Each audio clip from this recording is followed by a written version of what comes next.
कि मेरी कविता हिंदू मुस्लिम के मजहब का तोल नहीं, केवल पाकिस्तान को गाली देने वाले बोल नहीं।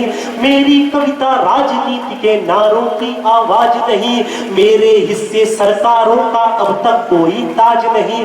मैं कविता में फूहड़ता के रंग नहीं ला पाता हूँ, गुस्से में भी गाली वाला ढंग नहीं ला पाता हूँ। इसे कहो साहस या फिर दुस्साहस गाता रहता हूँ। वर्तमान की विडंबना का भारत गाता रहता हूँ, वर्तमान की विडंबना का भारत गाता रहता हूँ। 8 पंक्तियां मैंने जिस निष्पक्षता के साथ लिखी है, इस्पात नगरी वालों उस निष्पक्षता के साथ सुनकर 8वीं पंक्ति पर अपनी घनघोर तालियां हवा में उठाना। आप मेरी निष्पक्षता पर अपनी मुहर लगाना। मैं पढ़ता हूं कि कमल फूल ने महंगाई के कीर्तिमान को तोड़ दिया। भाजपा वाले तालियां बजाओ। मैं प्रणाम करता हूं सर आपकी निष्पक्षता को। 110 लीटर का पेट्रोल, 1800 सिलेंडर, 1800 रुपए का। मैं जानता हूं कि आपके प्रधान की नीयत में संदेह नहीं है। मैं ये बात जानता हूं कि बरसती मौत की कोई गवाही छू नहीं पाई। इस देश में यूक्रेन और रूस का युद्ध होता है, चीन अमेरिका अपने देश के बच्चों को सुरक्षित नहीं निकाल पाते, लेकिन ये हमारे देश की अंतर्राष्ट्रीय नीति है कि तिरंगा लगी हुई गाड़ियों पर हाथ नहीं उठाया जाता। बरसती मौत की कोई गवाही छू नहीं पाई, उन्हें यमराज के कलमों की स्याही छू नहीं पाई। और ये मंजर देखकर भारत का सीना हो गया चौड़ा, तिरंगा हाथ में था तो तबाही छू नहीं पाई। मैं प्रणाम करता हूं श्री प्रधान को, लेकिन जो सच है वो कवि बोलेगा, क्योंकि कवि जनता का पक्षधर है, वो किसी राजनीतिक पार्टी का पक्षधर नहीं है। कि कमल फूल ने महंगाई के कीर्तिमान को तोड़ दिया। सुनना जतिन भैया, कि कमल फूल ने महंगाई के कीर्तिमान को तोड़ दिया, पंजा ने पूरा भारत ही तुष्टीकरण से जोड़ दिया। पंजा वाले ताली बजाइए कि हाँ जी बिल्कुल। कमल फूल ने महंगाई के कीर्तिमान को तोड़ दिया, कमल फूल ने महंगाई के कीर्तिमान को तोड़ दिया, पंजा ने पूरा भारत ही तुष्टीकरण से जोड़ दिया। दलित मसीहाओं के घर पर महंगे हाथी दांत मिले। कोई है मायावती समर्थक यहाँ पर? आप सुनना मेरी निष्पक्षता को। रिसाली वालों, आपने जिस तरह से मुझे स्नेह दिया, मैं यहाँ पर आकर धन्य हो गया। कि कमल फूल ने महंगाई के कीर्तिमान को तोड़ दिया, पंजा ने पूरा भारत ही तुष्टीकरण से जोड़ दिया। दलित मसीहाओं के घर पर महंगे हाथी दांत मिले, जो समाजवादी थे वो बाहुबलियों के साथ मिले। तो ये अखिलेश यादव वाला। और ये इस देश के मीडिया का दुर्भाग्य है।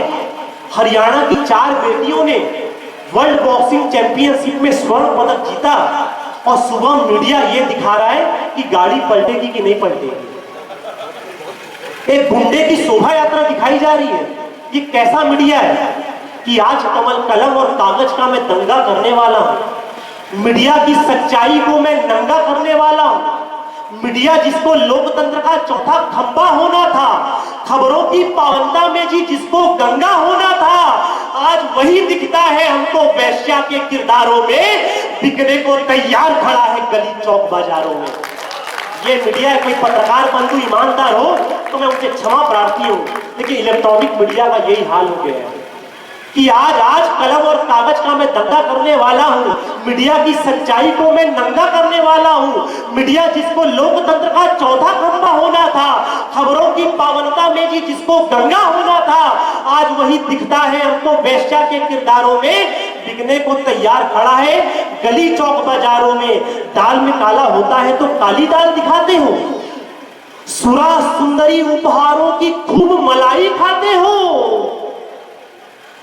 गले मिले रमन से भूपेश, ये खबरों का स्तर है। गले मिले रमन से भूपेश, ये खबरों का स्तर है, और दिखाते आसाराम का कितने फीट का बिस्तर है। कि म्यांमार में सेना के साहस का खंडन करते हो और हमेशा दाऊद का तुम महिमा मंडन करते हो, लोकतंत्र की संप्रभुता पर तुमने मारा चाटा है, सबसे ज्यादा तुमने हिंदू मुसलमान को बांटा है, सबसे ज्यादा तुमने हिंदू मुसलमान को बांटा है। दिल्ली में जब पापी वैसी चीर हरण में लगे रहे, आपको याद होगा एक मंजर याद करना कि दिल्ली में जब पापी वैसी चीर हरण में लगे रहे, तुम करीना के बेटे का नामकरण में लगे रहे। दिल्ली में जब पापी वैसी चीर हरण में लगे रहे, तुम करीना के बेटे का नामकरण में लगे रहे कि गूंगे की आवाज बनो, अंधे की लाठी हो जाओ, सत्य लिखो, निष्पक्ष लिखो और फिर से जिंदा हो जाओ। कि कमल फूल ने महंगाई के कीर्तिमान को तोड़ दिया, पंजा ने सारा भारत ही तुष्टिकरण से जोड़ दिया। दलित मसीहाओं के घर पर महंगे हाथी दांत मिले, जो समाजवादी थे सब बाहुबलियों के साथ मिले। लालटेन ने अंधकार के हक में सारे काम किए। कोई है क्या लालू जी वाला? कि लालटेन ने अंधकार के हक में सारे काम किए, दीदी की ममता में सारे घुसपैठी आराम किए। इस देश का मेरी आंखों में देखा हुआ जो सबसे बड़ा दुर्भाग्य है कि इस देश में चुनाव जीतने के लिए घुसपैठियों को भी शरण दे दी जाती। इससे बड़ा देश का दुर्भाग्य क्या हो सकता है साहब? कि कमल फूल ने महंगाई के कीर्तिमान को तोड़ दिया, पंजा ने सारा भारत ही तुष्टिकरण से जोड़ दिया। दलित मसीहाओं के घर पर महंगे हाथी दांत मिले, जो समाजवादी थे वो बाहुबलियों के साथ मिले। लालटेन ने अंधकार के हक में सारे काम किए। आदरणीय भाई, देखो चाय वाले को कुछ बोलने में डर लगता है, कब कौन प्रधानमंत्री बन जाए पता नहीं चलेगा। आदरणीय कुछ देर के लिए, हाँ कुछ देर के लिए बस रुक जाओ। हाँ, कि कमल फूल ने महंगाई के कीर्तिमान को तोड़ दिया, पंजा ने सारा भारत ही तुष्टिकरण से जोड़ दिया। दलित मसीहाओं के घर पर महंगे हाथी दांत मिले, जो समाजवादी थे वो बाहुबलियों के साथ मिले। लालटेन ने अंधकार के हक में सारे काम किए, दीदी की ममता में सारे घुसपैठी आराम किए। और शिव की सेना वाले सारे क्षेत्रवाद के शेर दिखे, और जिन हाथों में सौंपी झाड़ू खुद कचरे के ढेर दिखे, जिन हाथों में सौंपी झाड़ू खुद कचरे के ढेर दिखे। मैं आप लोगों का जितना आभार व्यक्त करूं, न डरना दुश्मनों से तू, वहीं पर डांट कर आना, तू अपने हौसलों से मुश्किलों को पाट कर आना। निकलते वक्त बेटी को सिखा कर भेजिए घर से, कोई गंदी नजर डाले तो गर्दन काट कर आना, कोई दी नजर डाले तो गर्दन काट कर आना। कोई जब पूछता है संत कैसे होते हैं, तो कलम उठा के मैं कलाम लिख देता हूं। सुनना वर्मा जी, हिंदुस्तान क्या होता है कि कोई जब पूछता है संत कैसे होते हैं, तो कलम उठा के मैं कलाम लिख देता हूं। और जब पूछे कोई होते हैं फरिश्ते कैसे, पावन शहीदों को सलाम लिख देता हूं। कि पुण्य कर्म में प्रथम कर्म जब पूछे कोई, कि सीमाओं के प्रहरी के काम लिख देता हूं। और जब पूछे कोई स्वर्ग कैसा होता है, तो तान के मैं सीना हिंदुस्तान लिख देता हूं। और जब पूछे कोई स्वर्ग कैसा होता है, तो तान के मैं सीना हिंदुस्तान लिख देता हूं। यह देश भारतीय जनता पार्टी का घोषणा पत्र नहीं है, यह देश भारतीय राष्ट्रीय कांग्रेस का घोषणा पत्र नहीं है। जब एक मां अपने जिगर के टुकड़े को सरहद पर आतंक की हवाओं के बीच भेजती, तो इस देश का निर्माण होता है।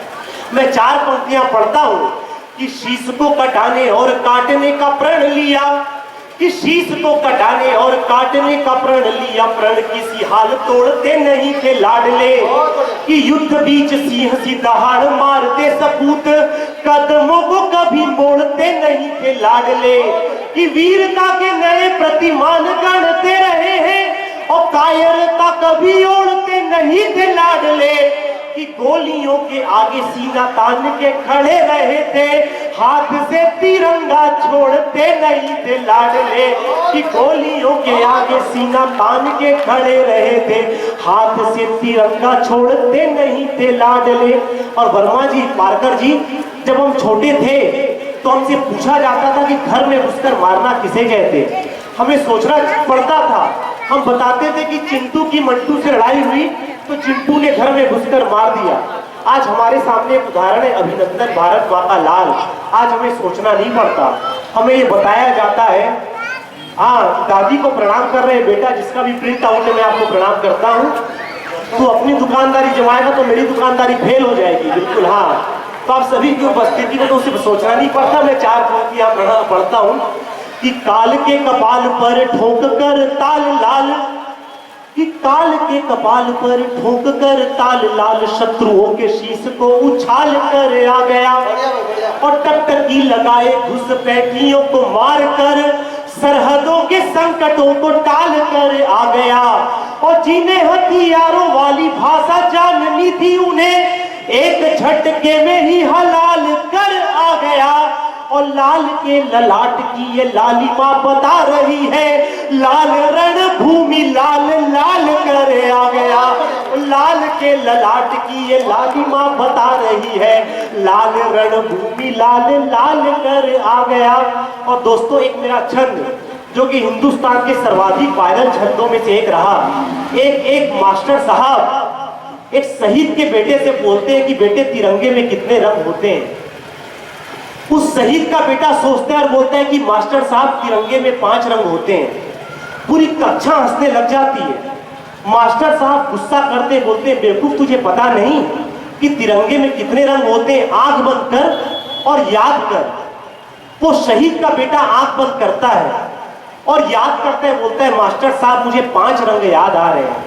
बोले, बेवकूफ, कौन से 5 रंग? उस शहीद के बेटे का जवाब पड़ता है मयंक शर्मा रिसाली के लोगों। और आप मुझे याद रखोगे इस माध्यम से, और याद रखना। और यहाँ पर अगर आपके मन में देश के शहीदों के लिए कोई सम्मान होगा तो अपने हाथों को हवा में लहराना 4थी पंक्ति पे। तो शहीद के बेटे का जवाब होता है, मैं तिरंगे के 5वें रंग को प्रणाम करते हुए 4 पंक्तियां पढ़ता हूँ। कि पूछा गया प्रश्न, रंग कितने तिरंगे में है।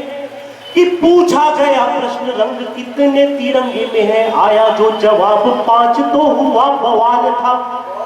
कि पूछा गया प्रश्न, रंग कितने तिरंगे में है। आया जो जवाब 5 तो हुआ बवाल था। और गुरुजी थे क्रोध में, वह छात्र मुस्कुरा रहे थे, पर जवाब देने वाला छात्र बेमिसाल था। उसने कहा कि 3 रंग सब जानते हैं, और चक्र वाला नीला रंग भी बड़ा कमाल था। कि उसने कहा कि 3 रंग सब जानते हैं, और चक्र वाला नीला रंग भी बड़ा कमाल था। और 4थी पंक्ति पे अगर आपके एहसास आपके आंसुओं पे ढल जाए तो उसे बहने देना।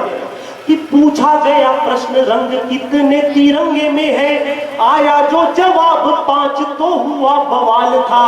और गुरुजी थे क्रोध में, वह छात्र मुस्कुरा रहे थे, पर जवाब देने वाला छात्र बेमिसाल था। उसने कहा कि 3 रंग सब जानते हैं, और चक्र वाला नीला रंग भी बड़ा कमाल था। और पापा जब द्वार पे तिरंगा ओढ़ आए थे, तो मैंने देखा खून से तिरंगा लाल लाल था। पापा जब द्वार पे तिरंगा ओढ़ आए थे, तो मैंने देखा खून से तिरंगा लाल लाल था। और ये ताकत आती कहां से? इस देश के बेटों को ये ताकत आती कहां से? मैं 4 पंक्तियां पढ़ता हूं। कि सरहदों से जंग का बुलावा जब आया मुझे। एक सैनिक क्या बोलता है, उसे ताकत मिलती कहां से? कि सरहदों से जंग का बुलावा जब आया मुझे, भाइयों ने मेरे बड़ी धूम से विदा किया। मेरा बड़ा भाई बैठे, उसकी उपस्थिति को भी मैं प्रणाम करता हूँ कि सरहदों से जंग का बुलावा जब आया मुझे, और भाइयों ने मेरे बड़ी झूम के विदा किया। और भाभी ने कहा कि भैया नाक न कटाना तू भी, और हौसला बढ़ा के बड़ी धूम से विदा किया। कि पापा ने जो जाते हुए पहले तो निहारा मुझे, और फिर थोड़ा कहीं झूम के विदा किया। और माता ने कहा कि लाल दूध को लजाना नहीं, माँ ने मेरा माथा चूम के विदा किया। कि मौत से ही पहले मुझे मोक्ष मिल गया था, जब माँ ने मेरा माथा चूम के विदा किया। और दोस्तों, इस देश का जितना नुकसान विदेशी आक्रांताओं ने नहीं किया, उससे कहीं ज्यादा नुकसान एकता कपूर ने कर दिया। इस देश का उससे कहीं ज्यादा नुकसान बॉलीवुड ने कर दिया। यहाँ मेरी माताएं, बहनों, सदिश महिलाएं बैठी है। मैं आपकी उपस्थिति में बात कहना चाहता हूँ, हमारे गांव में बच्चियों के प्यार से नाम रखे जाते हैं। वर्मा जी, बलराम भैया, मुन्नी, जतिन भैया, बच्चियों के प्यार से नाम रखे जाते हैं मुन्नी। गांव में एक पिक्चर आती है बॉलीवुड के सुपरस्टार की, दबंग। उस पिक्चर का एक गाना आता है, आपको याद है वो गाना? मुन्नी बदनाम हुई डार्लिंग तेरे लिए। उन छोटी बच्चियों को अपना नाम बताने में शर्म महसूस होती है। पढ़ता है मयंक शर्मा 4 पंक्तियां की, जरा सी बात को एक नया रंग देता हूं, जरा सी बात को एक नया रंग देता हूं, चीजों को समझने का नया ढंग देता हूं। आज इंडिया से कल का भारत अच्छा था, आदमी पढ़ा लिखा कम था फिर भी सच्चा था। परेशानियां तब भी थी, परेशानियां आज भी है, मगर तब घरों की बातें आम नहीं होती थी। मुन्नी मरना तो पसंद करती थी, मगर बदनाम नहीं। मुन्नी मरना तो पर ये वो हिंदुस्तान था, और हमने हिंदुस्तान को कहां लाकर खड़ा कर दिया है। कि शाहरुख आमिर के गुणगान में रहे तो, कि शाहरुख आमिर के गुणगान में रहे तो नेताजी सुभाष के जमाने कौन गाएगा। कि शाहरुख आमिर के गुणगान में रहे तो नेताजी सुभाष के जमाने कौन गाएगा। और सबको लुभाएंगी रंगीनियां विदेशों की, तो सरहदों पे देश को बचाने कौन जाएगा। कि चोली वाले गीतों में ही झूमेगी जवानी, तो माँ भारती का आंचल सजाने कौन जाएगा। मुन्नी और शीला की जवानी में फंसे रहे तो वंदे मातरम के तराने कौन गाएगा। मुन्नी और शीला की जवानी में फंसे रहे तो वंदे मातरम के तराने कौन गाएगा। मुन्नी और शीला की जवानी में फंसे रहे तो वंदे मातरम के तराने कौन गाएगा। और जो मेरे सामने नई पीढ़ी बैठी है, जो अपने मन में भारतीय जनता पार्टी का झंडा लेकर आई होगी, जो अपने मन में यहाँ पर कांग्रेस पार्टी का झंडा लेकर आई है, कुछ लोग यहाँ पर आए होंगे जो अपने मन में किसी हिंदू, किसी मुसलमान, किसी सिख, ईसाई को लेकर आए हैं। मेरे दोस्तों, ये याद रहे कि महात्मा गांधी के पहले भी यह राष्ट्र था, नरेंद्र मोदी जी के बाद भी यह राष्ट्र रहेगा। नेता महत्वपूर्ण नहीं है, यह राष्ट्र महत्वपूर्ण है। आपको इस हिंदुस्तान के लिए खड़े होना है, आपको इस हिंदुस्तान के लिए लड़ना है। यह बात आपको याद रहे। मैं 4 पंक्तियां पढ़ता हूं कि पोखर को स्वच्छ करने का जिन्हें काम मिला, कि पोखर को स्वच्छ करने का जिन्हें काम मिला, खो के वही मौज में सरोज मारते रहे। आज सवेरे आप उठते हैं, वो लोग जिनका पूरा जीवन झूठ से चल रहा है, वो महात्मा गांधी को गाली देते हैं व्हाट्सएप यूनिवर्सिटी से। नए युवा जो अगर यहाँ पर उपस्थित है तो पहुंचना मेरी संवेदनाओं तक। और आप चाहे भी जिस पार्टी का झंडा उठा रहे हैं, देश आपके कंधों पर खड़ा है, तो पार्टी महत्वपूर्ण नहीं है, ये राष्ट्र महत्वपूर्ण है, ये याद रखना। सवेरे आपके पास व्हाट्सएप पे एक मैसेज आता है, जिन लोगों का जीवन झूठ में कट गया वो महात्मा गांधी को गाली बकते हैं। वो लोग जो अकेले ईडी ऑफिस नहीं जा पा रहे हैं, वो वीर सावरकर को गाली देने लग जाते हैं। यह किस दौर में हम जी रहे। मैं पढ़ता हूं 4 पंक्तियां कि पोखर को स्वच्छ करने का जिन्हें काम मिला, कि पोखर को स्वच्छ करने का जिन्हें काम मिला, ठोके वही मौज में सरोज मारते रहे, और आने वाली पीढ़ियों का हौसला बढ़ाना छोड़ जो बचा हुआ था वो भी ओझ मारते रहे। राहुल गांधी जी का भी छत्तीसगढ़ आना हुआ था। मैं किसी के पार्टी के एजेंट के तौर पर यहाँ पर खड़ा नहीं हूँ। उन्होंने सत्याग्रह का मतलब बताया, आपने सुना उनका भाषण। उन्होंने गांधी जी के सत्याग्रह का मतलब बताया कि सत्ता के प्रति आग्रह। आज अगर गांधी जी जिंदा रहते तो उन्हें शर्म आती कि वो औलादे जो इनके नाम पर वोट मांग रही, उन्हें सत्याग्रह का मतलब नहीं पता है। कि पोखर को स्वच्छ करने का जिन्हें काम मिला, कि पोखर को स्वच्छ करने का जिन्हें काम मिला, ठोके वही मौज में सरोज मारते रहे। और यहाँ पर जो भाजपा के लोग बैठे हैं उनसे भी मैं आग्रह करूंगा कि जनता के मुद्दों के साथ खड़े रहे। 110 रुपए के पेट्रोल को अगर आप राष्ट्रवाद बताते हैं तो माफ करना साहब, ये राष्ट्रवाद नहीं होता 110 रुपए का पेट्रोल। जनता के मुद्दों तक आपको भी पहुंचना पड़ेगा कि पोखर को स्वच्छ करने का जिन्हें काम मिला, ठोके वही मौज में सरोज मारते रहे, और आने वाली पीढ़ियों का हौसला बढ़ाना छोड़ जो बचा हुआ था वो भी ओझ मारते रहे। और तकदीर देश की संवारनी थी जिनको भी सिर्फ तस्वीरों में वो पोज मारते रहे।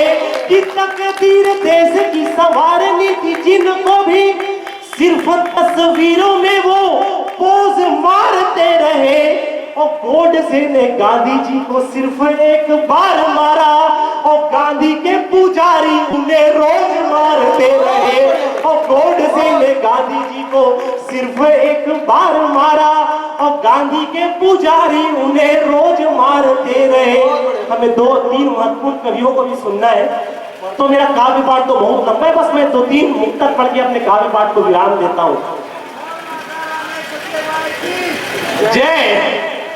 सिर्फ गोडसे ने गांधी जी को सिर्फ एक बार मारा, गांधी के पुजारी उन्हें रोज मारते रहे।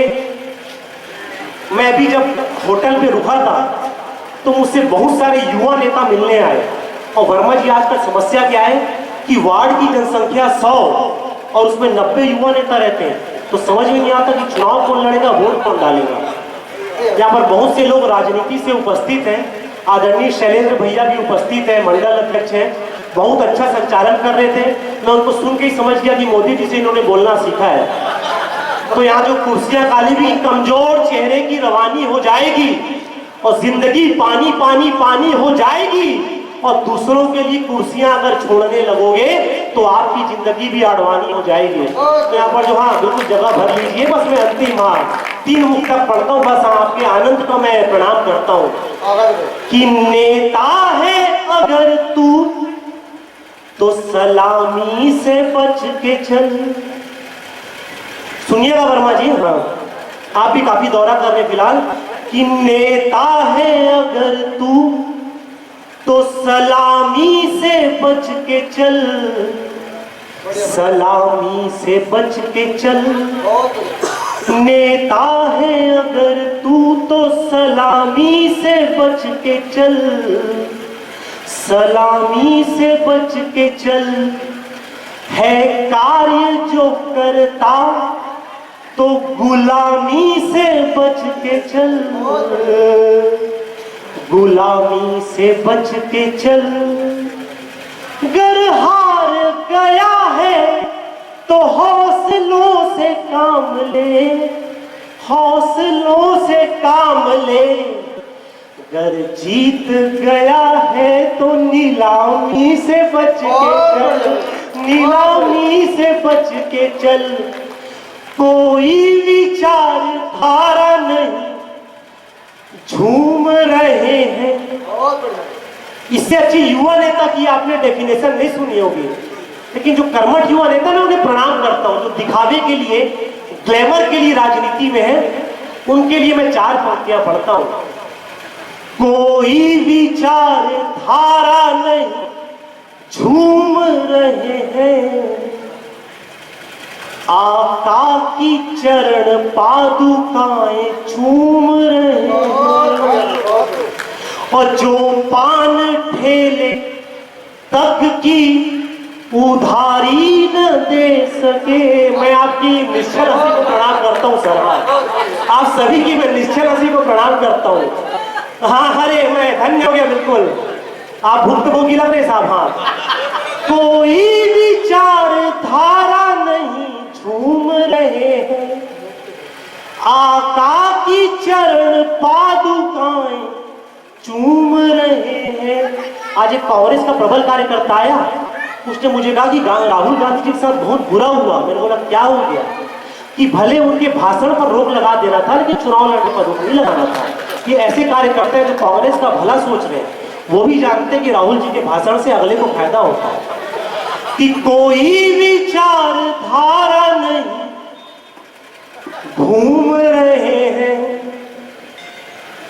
हाँ वर्मा जी, आपने पूरा पैसा वसूल कर लिया। हाँ, कि कोई विचार धारा नहीं घूम रहे हैं, आका की चरण पादुकाएं चूम रहे हैं।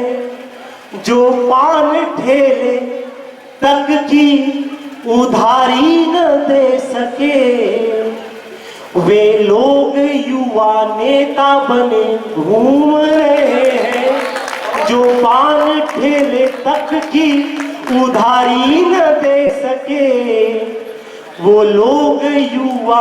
अरे भैया, आप सभी को मैं प्रणाम करता हूँ, मेरा आना धन्य हो गया, आपके आनंद की जय हो। अंतिम 4 पंक्तियां पढ़ता हूँ, सुहाने के लिए ढेर सारी चीजें हैं। कि महंगी पिएंगे